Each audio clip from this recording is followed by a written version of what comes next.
Today is a great day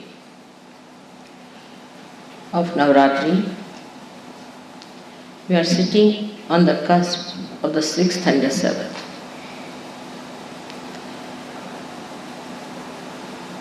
Sixth and the 7th is the day when Mahasaraswati finished her work and the incarnation of the Shakti itself started. So at 12 o'clock today, the Devi takes the Shakti upon herself. Of course, as you know, that Mahakali and Mahasaraswati both are the powers of Sri Sadashiva. Adishakti first formed herself into Mahakali, which is the power of desire. But all these powers are nothing but the power of God's love.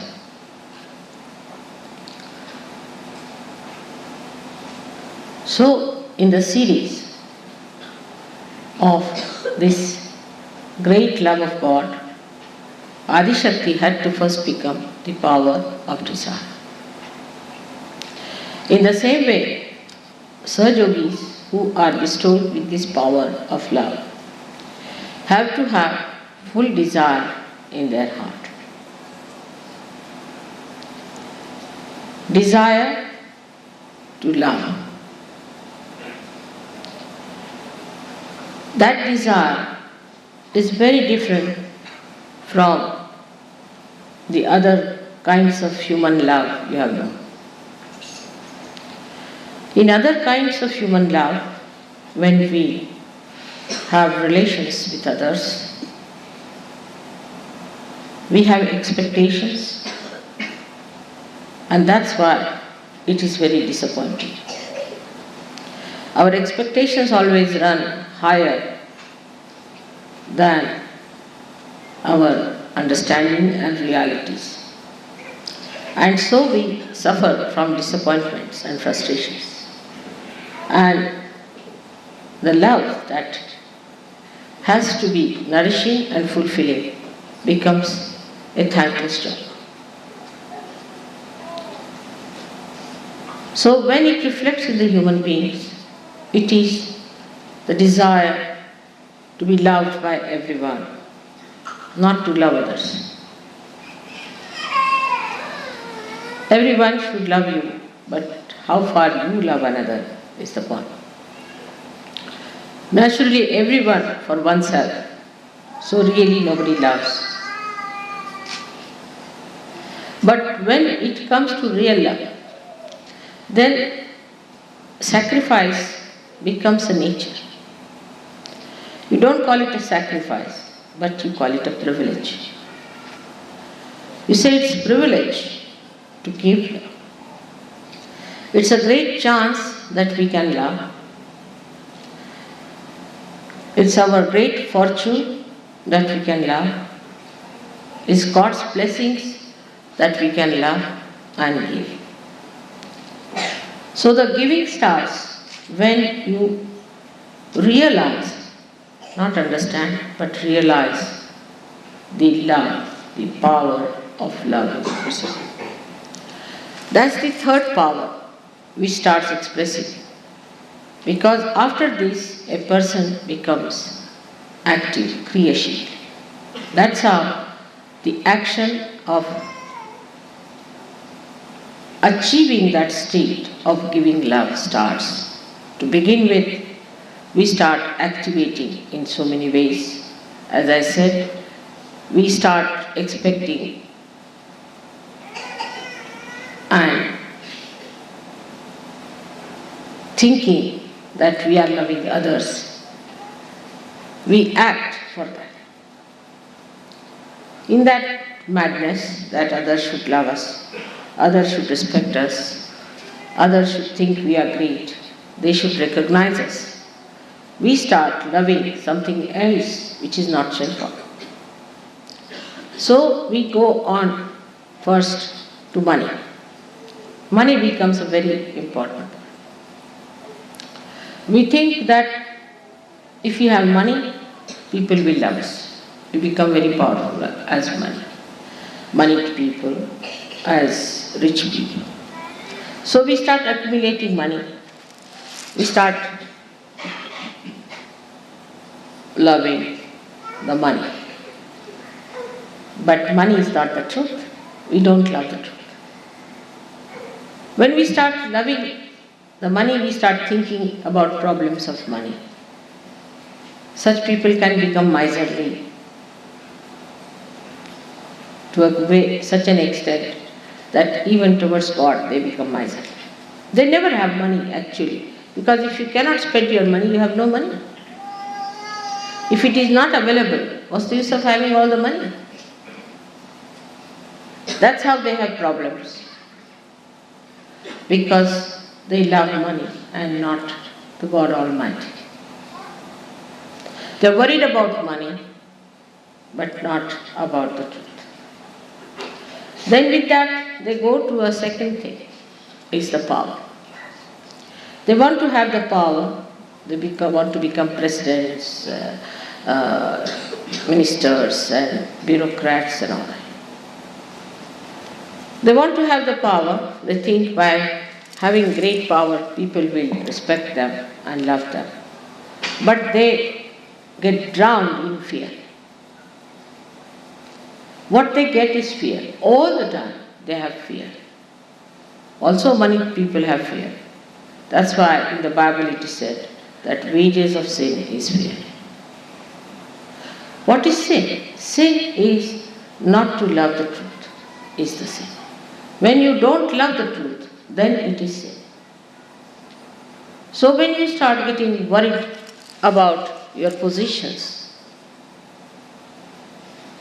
like the president feels that he'll lose his job, the vice president thinks that he'll be sacked, the prime minister thinks he may not be elected, the bureaucrats think they will lose their jobs, they won't get promotions or something. There will be problem. All these people are suffering from terrible sense of fear. They have no freedom of any kind. And in that category, people just go down so much with fear. They are even worse than people with money. Because once they are lost, they are lost. They can never revive. No chance. Once you lose the election, you are lost. Nobody is going to look at you. I have known people who have been at a very high position, and once they lose that position, nobody looks at them. They just walk like straight. Otherwise, there will be at least 100 cars to receive them. And once they lose their jobs, there's nobody even to look at them. They just walk like ordinary people. Even seeing all these things happening, this truth, just coming before them so clearly, they do not keep to that truth. They do not realize that truth. They do not have that realization within them. They understand for a while and they go after it. Then when the person dies, they see a moneyed man, a rich man is forgotten. Nobody is bothered about them. Who was the rich man? On the contrary, the people, the prime ministers and all those high-ranking people, when they die, immediately books start coming out about their private life, all the dirty things they did, and all the horrible things they did, and what sort of a life they led. There's no fragrance in their life, no idealism, nothing. Because responsibility that they have to the public and to themselves, they have not understood it. And they made a mess of their private life. That's why this kind of a reaction comes after that. The other day I was reading an interview with a very well-known actor. He's a born realized fellow, I know, but he's gone down completely. He says, I think, what's the harm in drinking? What's the harm in gambling? What's the harm in smoking? Because after all, I'm going to die. And then, who is going to bother? Supposing I get cancer, so what? In any case, I'm going to die. So why not enjoy these pleasures of life? But what about death? You continue. Then all that you've been doing will come out. And people will not like to have your photograph in the household. Children will spit at you. What about that? Your life is not what it is today for 3, 4 years or 10 years or 15 years of your so-called success. But when you die, all this craziness will disappear. And people will come out with truth about it. That is how this power to be popular of initiation. This cheap popularity, this cheap type of treatment towards yourself gives you a personality that will not be worshipped, that will not be accepted. Nobody will go to buy something great. For some time it will continue. But in totality, such a person has given nothing to humanity. That's how the power of Saraswati works. People go into action for achieving results of getting into power. But it should act to discover the truth. Saraswati should give you the lead to find out the truth. That when you act in those funny places and streets, you discover this is not the path. We have missed it. The path is somewhere else. We've lost it. Let us find out the real path, because this doesn't give joy. This one can learn from others, from history, from so many other things, and from your own parents, from your society, and from yourself, and from your children also. If you want to learn, that is the quality of Saraswati Pujaris, that they take to jnana, they take to reality. Vedas, in the beginning of the Vedas, it said that if by reading these 4 Vedas, if you do not get the Vida is the knowledge on your nerves, means realization. There is no use reading these Vedas. So the Saraswati's first thing is that through the reading, through the process of Saraswati's manifestation, you must reach a point to understand that this is a rat race and we have to get out of it. We have to stand back. When that happens, then the Mahalakshmi Tattva starts working in you. That is the third Tattva, which starts working.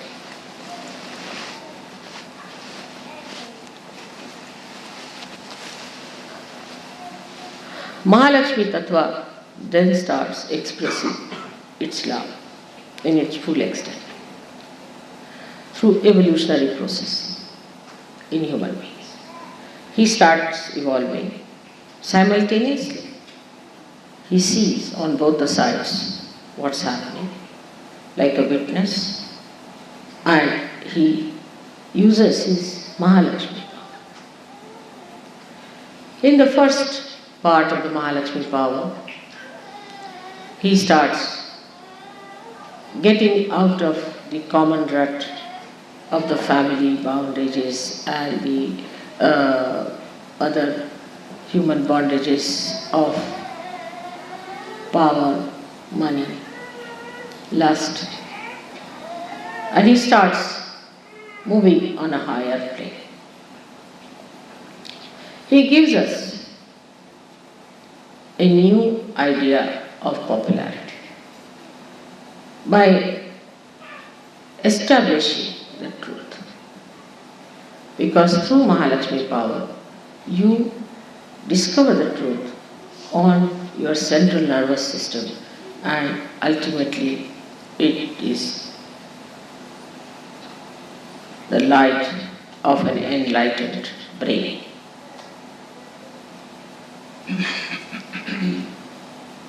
When the Mahalakshmi power starts manifesting, one starts thinking of others, not on material level. That materially people are suffering, now there are people in Ethiopia who say we must give them some food, this, that. No. They go to the roots of the problems. Why? Or they don't think there should be equal distribution of money and wealth. No. This is superficial. Because wherever it is done, people are not happy. They feel they have no freedom.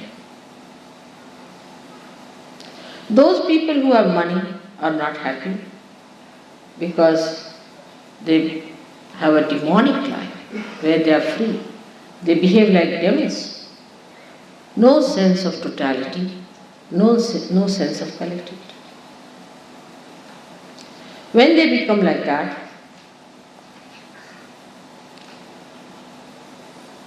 they even do not realize that they have become demonic. Everything becomes like a big martyrdom. They fight for lands, they fight for nations, they fight for rights, and they do all kinds of horrible things. Start destroying people, human beings. All the turmoil of today is the effect of, mostly in the West, and also all the Arabic countries, I would say, is of the right side. And in the East, it is of the left side. The turmoil is. It's very surprising that where, it's very contrasting also. It's a funny dilemma for me, I can't understand it sometimes. That where they are so particular about the chastity,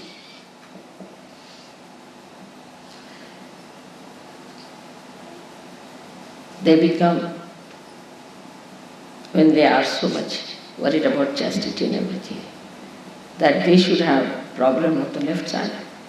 They do puja, they have shraddha, they are, like Catholics we can say, are never rich people.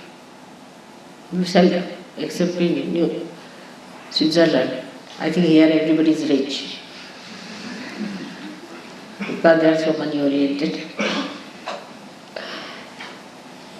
So, or the people where they are right-sided, when they neglect their chastity, not bothered about the right side, they have the problems of the right side. It's very surprising.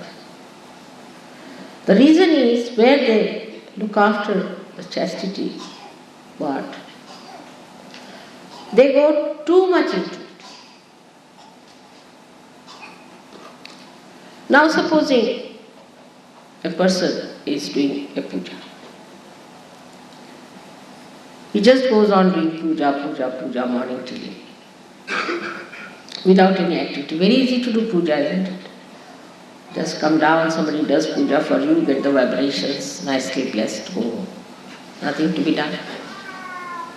No activity. So there is no balance. So they do puja and they think, oh, they have done very well. No. If you are a right-sided person, then puja will help you, but not if you are a left-sided person.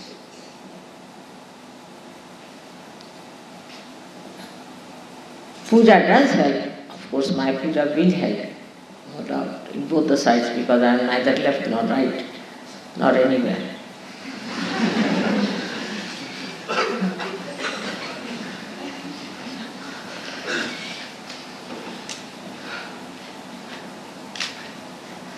So the puja part, when they do, supposing a man is doing a puja to a Devi.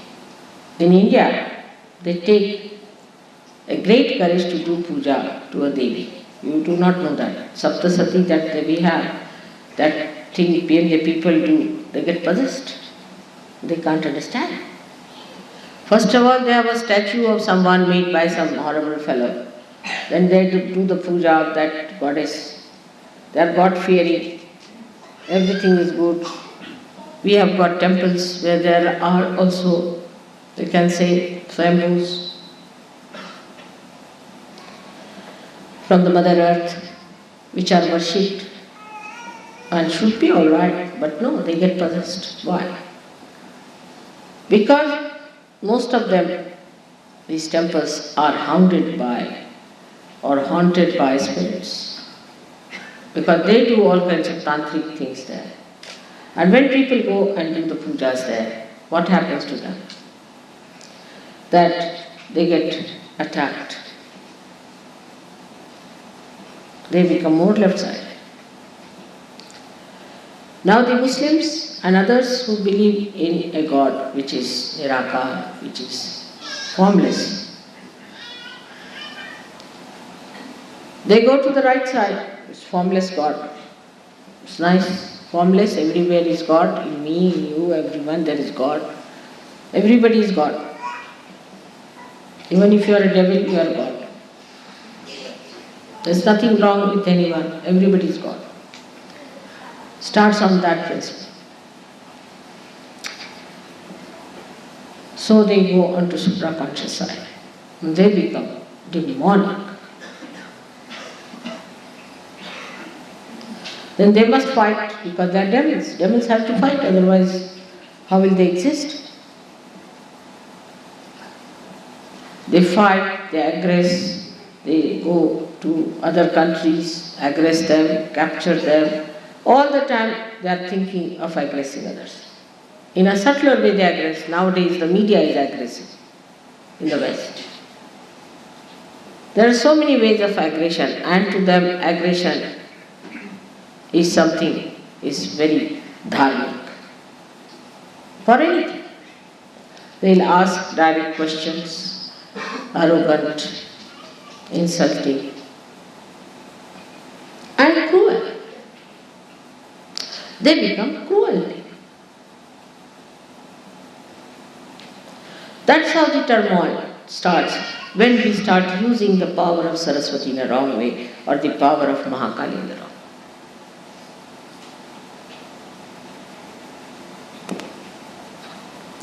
That's why in SahajaYoga, before the puja, you have to go into a lot of activity.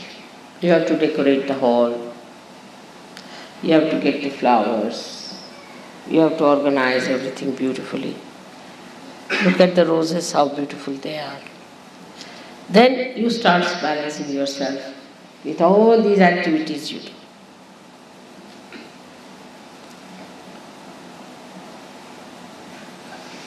And then you sit down for puja. That's like in the daytime you work, in the night you sleep. To rest, to get the bliss, you must be active. Like they had to climb Himalayas to achieve meditation. Because when you are tired, you can be restful afterwards. Otherwise, if you get somebody, say, from Switzerland only, a very speedy person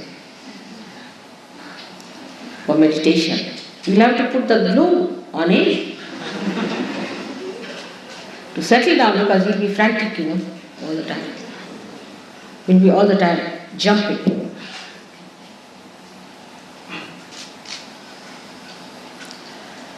So the activity has to come before the puja. The balance has to be established. So the ladies have to find out the saris and the blouses and this and that, and they have to worry about putting your flowers, arranging things, this, that, a lot of activities. You have to travel. For English it was necessary to travel all the way from England to arrange their money and rooms and everything to come here. To go to futuristic side, to think what they are going to pay, how they are going to pay back their loans. All this futuristic planning they have to do before they come to Switzerland. Switzerland being the most active place, it's better to have the puja here, so they are not so much active. That's how the Devi arranges everything. So the ascent starts evolving. In that, the play of the Devi is the Navaratri, in your ascent. From ages, Navaratri, that's why, is the most important puja. In SahajaYoga, Navaratri is the most important puja. Though we can say in modern SahajaYoga, Sahasrara is because that's how you started getting your realization.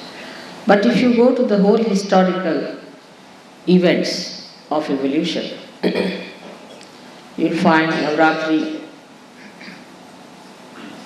is the one which has brought you to Sahasrara. Without the help of the Devi at different stages of your ascent, you could not have been in a position to receive your realization. So all the steps that you took in the past are today worshipped and are used for thanking the Devi for what she did to bring you down. So it's like a thanksgiving. Without her work, nothing could have happened. So when we read about the Devi, about her incarnations, how she came on this earth to save her bhaktas, people who are trying to ascend to cross this Bhavasagara, how she worked hard, how she fought the devils, how she killed the demons, single-handed. She took upon herself the responsibility of making the people cross the Bhavasagara. Guru gave you the strength of dharma, but she is the one who brought you out. Even those who were dharmic could not do it because of the demonic pressure. She is the one who fought single-handed with her powers of destruction. In her love for you, she fought. She brought you to this level. And then she took a milder form of incarnation.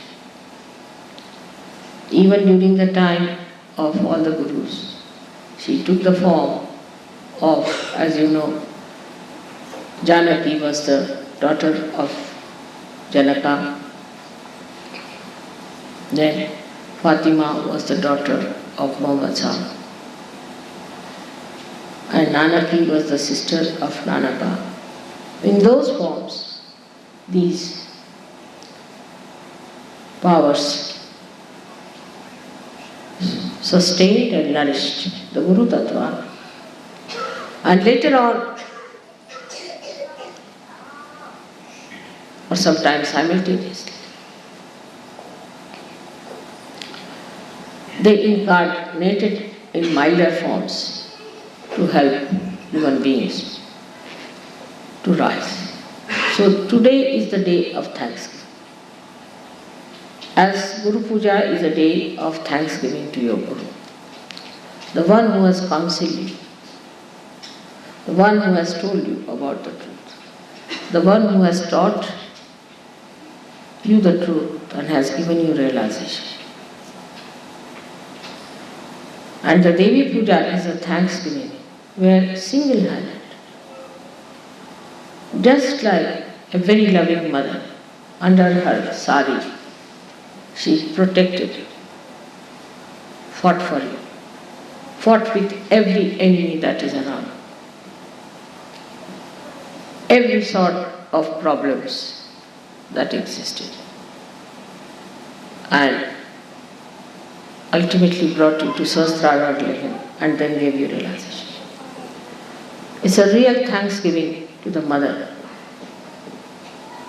So we can say Navaratri is like a Mother's Day, where you give thanksgiving to her, which was just relentless, continuous working for her children. Motherhood is much more important than the guruhood, because guru is the one who trains you, makes you efficient, but the mother forgives you, she loves you, she sustains you and she teaches you how to love. She has tremendous patience and tremendous love, and she does it single-handed. She doesn't expect anything from you. Absolutely selfless. Selfless is a very small word, I should say. It's such an expansive compassion which engulfs everything that is wrong, dissolves it, digests it, absorbs it. So it's a very great day Navaratri is for all the Sahajyogis. Because then she took her form as Sita, as the power of Sri Rama. Silent, potential, suffering. How much she suffered? How much she suffered? Then she took the form of Radha. Then she came as 5 powers of Saraswati, as the 5 wives of Sri Krishna. Then she came as Mary. That was the greatest suffering, I think, to see the Son being crucified. The suffering, silent, patient suffering, she had to go through it. All that drama to be seen was too much. She went through all that because you all had to cross your Agya. She had to sacrifice her child. It's easy for a father to do that, very difficult for a mother. Now you are all mothers, so many of you, you will know what it is to have a child and how one feels about it.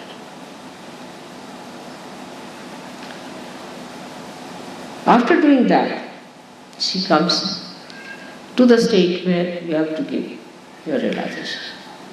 It's a work of tremendous patience, as you know. It's tremendous patience and understanding. Human beings, as the time advanced, have evolved, put out for realization, but also evolved into very funny, stupid, crooked, nonsensical ways. It's impossible to understand how they go about with their stupid ideas and how troublesome they can be. They can be very crooked, funny, troublesome, to such an extent that sometimes even it is difficult to forgive. Despite that, so many of you are here today in Europe, in the land of the Guru. Here I find who have got realization. So the mother's pride, mother's joy, knows no bounds, no doubt about it. It's such a great thing to see her children sitting here to receive all the powers from her. Now again, when we are in this situation, we have to know the first principle with which the whole thing started. That it is the power of love.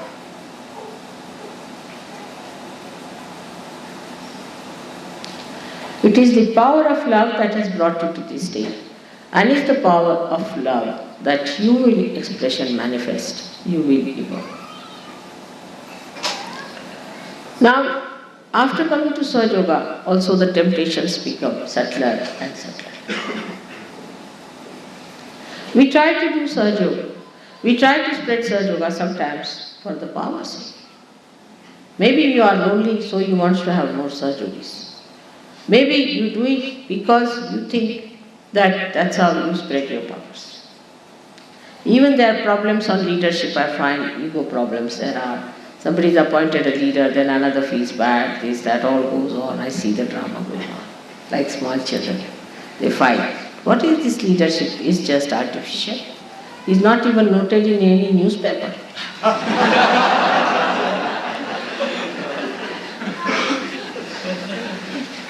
As they have mock governments, we have a mock leadership. So then people fight for that. This becomes subtle. The power struggle goes on, becoming subtler and subtler. Then again money problems come up. Some people think that SahajaYoga is a very good way of making money. Or some people think that we can get a lot of money because Mother blesses people with money, affluence, so let us be in SahajaYoga. But don't spend a single pie, you see. Just manage it. No, it's not like that. It's the other way around.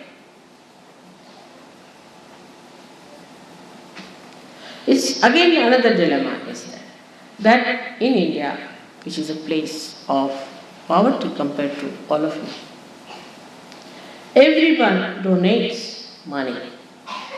All the trustees in every center, wherever there are trustees, have to donate at least 5,000 rupees to become the trustees. Of course, I don't get anything out of it, but I must have donated, I don't know how much myself to become the trustee of SahajaYoga. But you have to donate. And when you become miserly again, that means again, it's the same game going on. You have bank balances, but the source is finished and you have nothing left. The bank balance should be with God. Then He gives you interest more than the capital. Is there any bank which does that? At least not the Swiss bank. You have to pay for keeping money with that.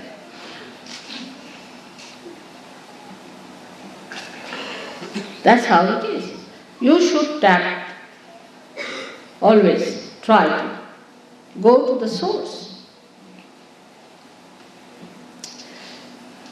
This becomes subtler and subtler in the sense that people think that now their children are realized souls. Alright, so what? They are not gods, are they? They get so involved with their children. I mean, this is another stupidity women fall into. But to them, their child is so important. They get so adhered to the child. I mean, first they used to neglect the children. Now they become so attached to their children that they look like glued people all the time. And such children cannot grow properly unless and until you give them freedom. Give them full freedom to grow. But guidance, of course, that they are majestic people, being SahajaYogis, they are born realized. As a SahajaYogi, as a good SahajaYogi, how they should be. Have a report, talk to them, tell them about it, how they should be. Develop that self-respect within them, that they should be like this. Not to glue them to you. That's not the way. Children will never grow properly, even physically, if you glue them to yourself. In the West now I see new ideas coming up that the children must be glued to the mother.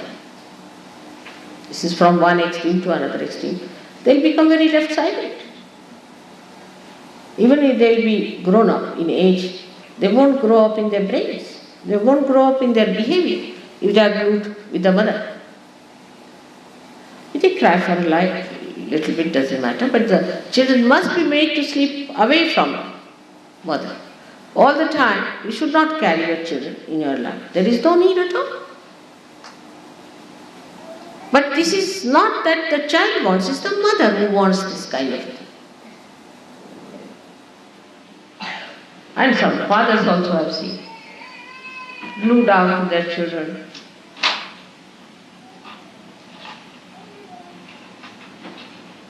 And then they say, Mother, my child is spoiled, he's like this, like that. Such children will get possessed very fast if you make the children dependent on you. Very fast they will become possessed.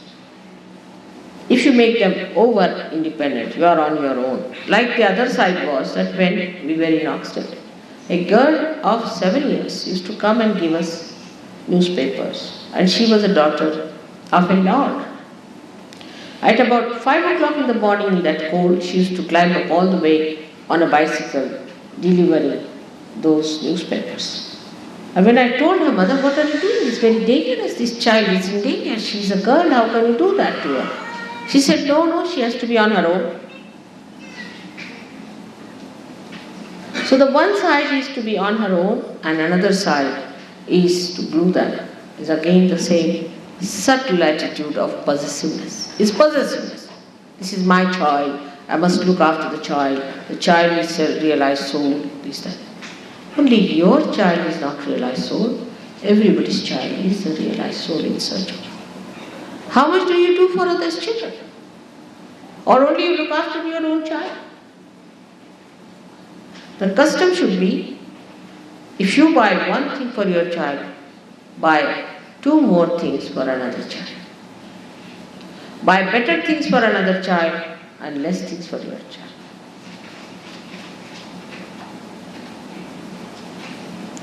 Let your child share his things with others. At the time when you are buying something, buy something that he can share. Teach him how to share. Because though they are realized souls, with the mothers and the fathers like this, they'll become again the same miserly old style people. Quarrelsome, fighting, beating each other, troubling each other. So be careful. Being realized soul, you'll be surprised, they will be extremely, extremely convenient for you. Give them to other SahajaYogis to handle. Depend on them, let them look after. And the homogeneous feeling comes through children. Children are the ones who bind each other. But don't touch my child. This is my child. You close the door as soon as somebody comes in. That's you are going back in the same way as your mothers have been. There is no war on in SahajaYoga. We are in the domain of God. This realization has to come. There is no need to seek all these useless things, these pleasures of life. Understand your responsibility. That you are SahajaYogis first and last and in the middle. And as SahajaYogis, what is your duty? Is to be completely dedicated for the betterment and the benevolence of others. That's the only thing which is going to nourish you to rise. If you look after your children like this, like mad, it's not going to help you. You will have problems. If you neglect your children, you will have problems. So come in the center and be just witnesses of all that.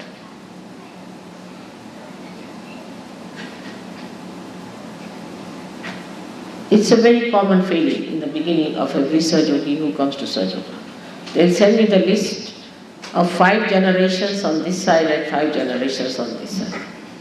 My father's, brothers, sisters, this things, that things, real cousins, real, this thing is sick. So please, Mother, put your attention. And when I put my attention, the attention returns back, I can't find that. It starts like that to begin with. All right, in the beginning I say, all right, just now they have entered. But you don't know these are tentacles which keep you down. They do not allow you to rise in the domain of God. In the domain of God, everything that is yours, even your hair, are looked after by God Almighty. Everything. Can you understand that? Can you realize that? Is all done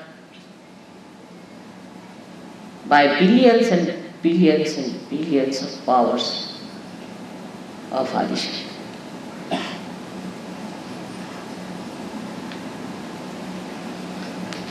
What can you do yourself? Nothing, except for worrying and troubling. So just if you believe and assume that power today, that you are in the domain of God, which is active benevolence. The nature of it is active benevolence. As they say, Hita.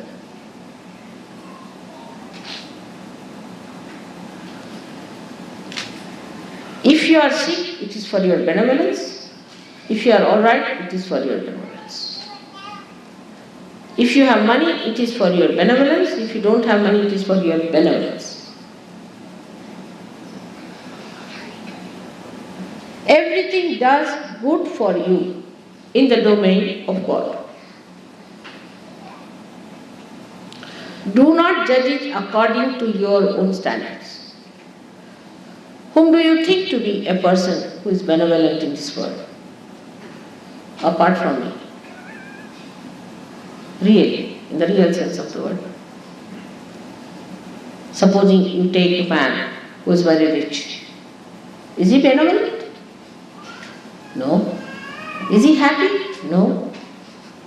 Is he respected? No.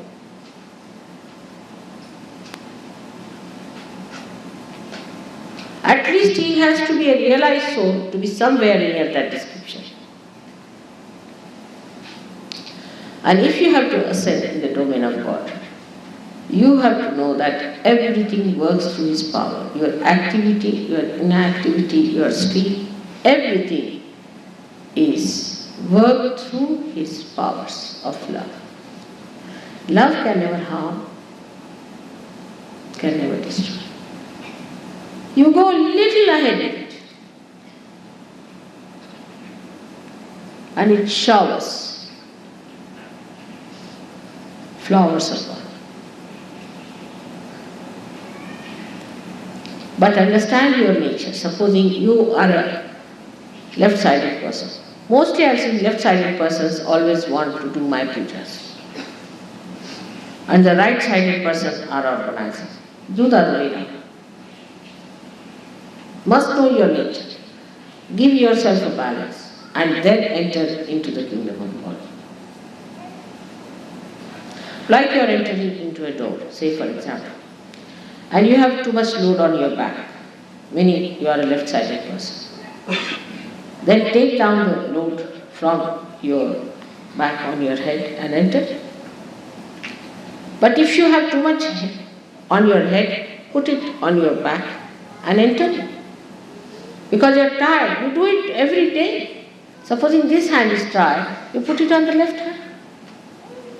I see in the aeroplane when people are walking, they are holding it with one hand, and automatically when it is tired, they put it to the left.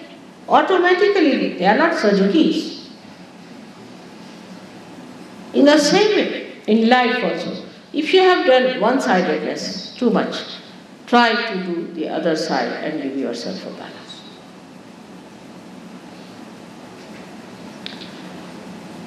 Navaratri is the day to give you the balance. Those whose right hand is tired will get the power in the left hand. Those who have the left hand tired will get the power of the right hand to share the load. So those who are having money problems will solve their money problems. And those who have sleeping problems will solve their sleeping problems. But one can say, if somebody has both, then what do they do? I know of somebody, I lived there in that country, where they have both the power. They sleep as well as they have no money and they are not bothered.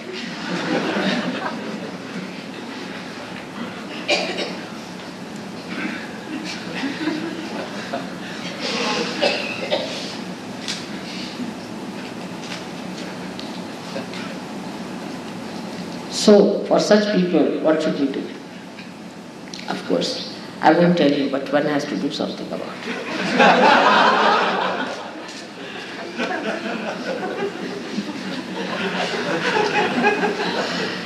One has to work out something. They just don't move. And if you tell them, answer is, I know I sleep a lot, I know I'm like this, I know. That's all. Then what do you say? It stops you completely, you can't go further. If they know what more to be told.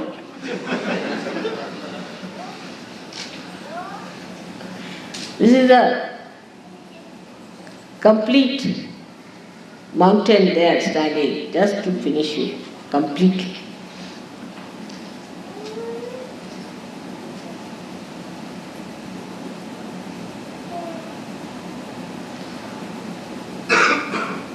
So one has to do.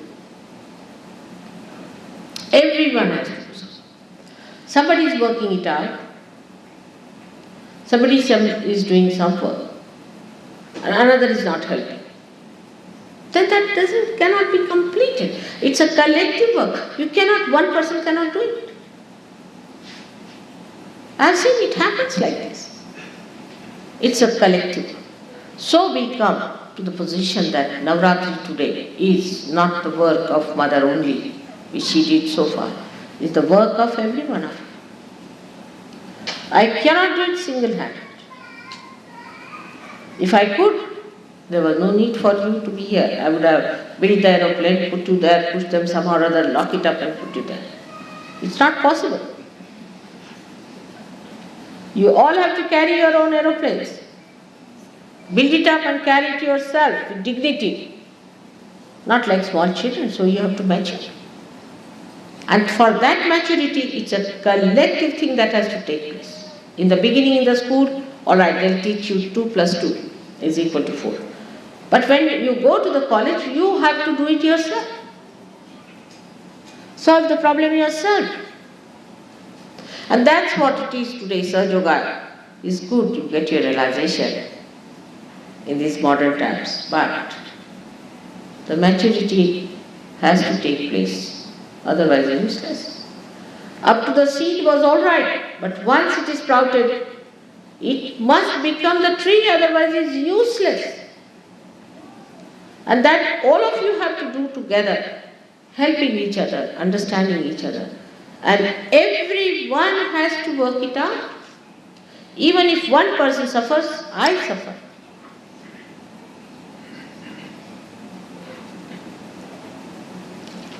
The whole thing has become collective. The Devi has become collective.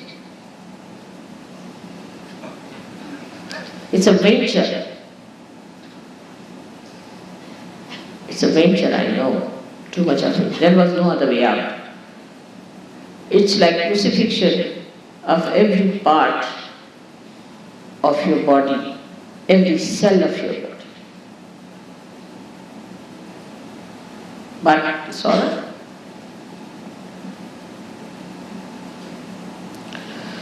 So today, instead of feeling guilty, you should be filled with tremendous courage and tremendous enthusiasm. That we have to do it, because Mother has given us the power. We can do it. Nothing should keep us down. And we are going to help each other. One person is doing one job, nobody will look at it. You see, they won't just move. I know. I'm sitting down. I know. I don't do anything. I know. And in SahajaYoga, it has become even subtler. I want to do, but there's a booth in me which doesn't allow me to do. So you get out with your booth. That's what it is. All these arguments are stupid, of no value in SahajaYoga. That means you have not understood the meaning of SahajaYoga. You have not understood the meaning of yourself, and you have no respect for your life. That's what it is. If you indulge into such thinking, then it is no good. But today you have to promise to yourself and to me within your heart that you are going to be filled with that enthusiasm and that Shakti. Time has come.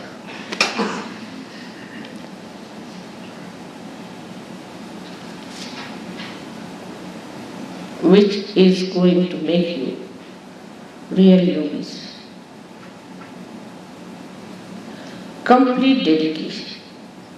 Imagine these PLO people, what they are doing fearlessly.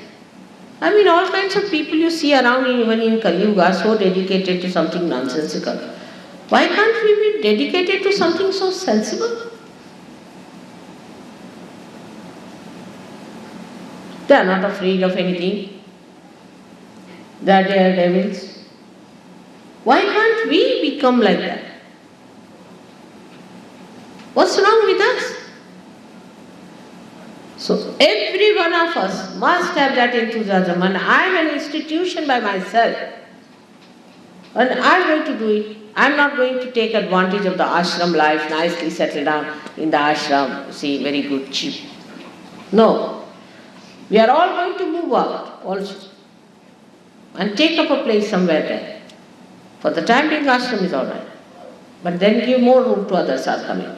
You get out of it. Go out and stay somewhere and work it out. Then in the ashram, this is my house, I have spent money for this is my furniture, this is this thing, that. Actually, you should know how to live on a string, shoestring, as I say, on a shoestring. Of course, now I am filling every ashram with such a lot of furniture that they have to. Better live on a shoestring. So the tapasya starts. Go into a penance yourself. But then I will hear, Mother, I am on a tapasya, I am eating only once. Why? Who asked you to be on tapasya? Enjoy. Enjoy your tapasya. Then it is sahaja. Otherwise nonsense. Enjoy. If you can enjoy your tapasya, then you are sahaja. With enthusiasm. Look at these PLOs. Look at these people. Do they say we are going in a tapasya? Nothing. You have examples of people around you. But we can't say they are possessed by boots. Or even if they are, what about you? You better get possessed by such boots for a change. If that's the way only you can be motivated.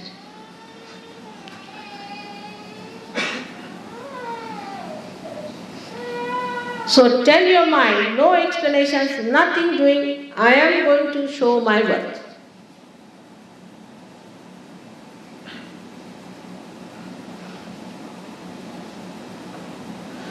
But all the time, if the attention is just to show off, or to be in my attention,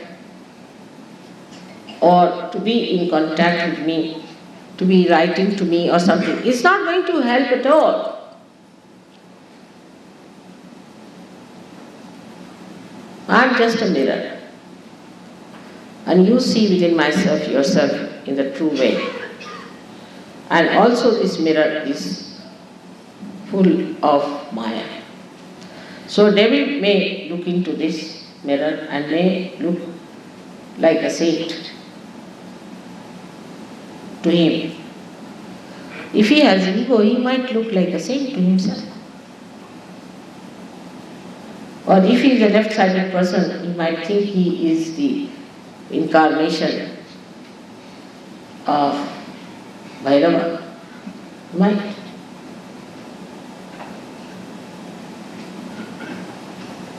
But if he is truthful, he can see clearly that he is the highest of highest. He is a SahajaYoga. And unless until you see yourself like that, know that it's a Maya.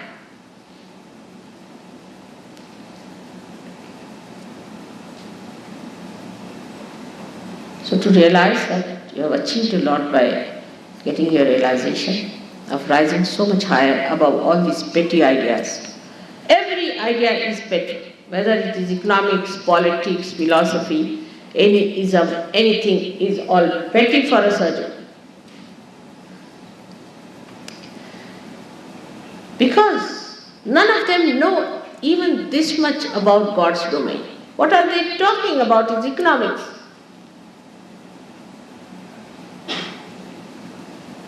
They do not know anything about his politics. They do not know anything that there is a miraculous power which rules the whole universe, which is so efficient, which never fails, so tiny, so sensible, so interesting, dramatic. See how we deserved all these things in no time. How we got to this place. I was to have this puja here. All this you know. How I came. See the miracle working. How the powers of the divine working. You be the proper instrument of the divine. And it has another force, as I told you, centripetal and centrifugal, and you might be thrown out. So be careful on that point. Face yourself in truthfulness. Do not get pampered by your ego or morosed by your superego. Just see for yourself as a powerful instrument of love. But in love you do not become indiscreet. Steadily, beautifully, gently, you attend to it. And so much power can be born. You will be amazed that water, which looks something so frivolous to us, has so much power in it. You know about hydrostatics. This Mother Earth, which looks so simple, we walk on her our feet, she attracts us on ourselves. She's spinning with such a speed herself, she keeps us sticking on to her. She's doing thousands of tremendous jobs, this great Mother Earth. She looks so simple. She's so powerful. In the same way you are made out of this Ganesha Tattva, which is so tremendous.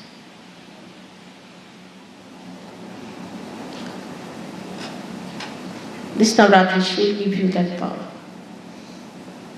Those 9 powers of 9 chakras. 7 chakras, you already know. Above that, you become the master yourself. And then you become the power yourself.